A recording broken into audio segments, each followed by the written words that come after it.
Paul Hurst was appointed last week on a 3-year contract after Town agreed compensation with Shrewsbury.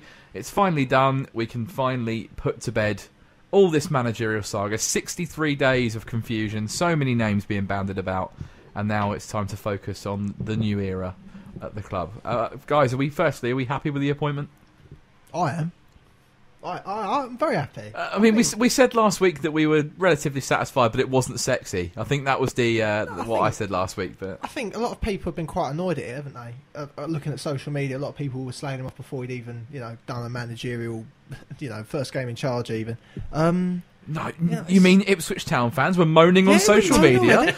God, I've never heard it. Very out of character. Yeah, very. But no, I just looked at it and thought, I don't know how you can really moan at the minute. It's like, you were complaining about Mick McCarthy. He's gone. How can you be upset with who we've appointed? It's at the end. It's someone different. You wanted someone different. You can't moan when someone different is actually appointed. It's a bit stupid, and I just think, okay, all right, maybe people have watched his football in that playoff final. I don't know if anyone saw it.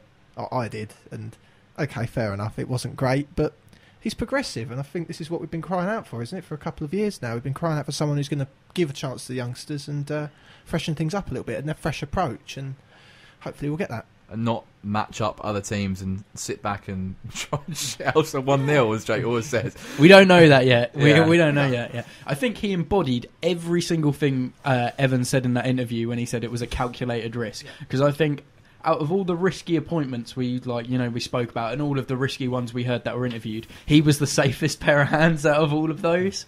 Realistically, when you think of his style of football and his kind of background. It doesn't excite me, as I've said before. However, I am happy that we've got someone different. We've got someone young. We've got someone who's worked his way through the game and has learned to understand it from probably a different perspective than someone like Frank Lampard. You can't say he isn't well rehearsed in competing at the top end of the table, whatever division he's in. And you can only hope now that he's backed going into this transfer window, and he can transfer the skills that have got his teams into the top 6 consistently throughout his career into our team. And I hope he gets the opportunity to give some of the progressive young players that we have at the club a chance in this league, because I think we've got some players coming through this, and this season will be very important in finding out what level these young players are at. I heard an interesting stat that he's now managed in every tier up to the Championship from tier 7. So he's had experience of coming through the leagues, obviously with him to League One last season. Now he's in the Championship.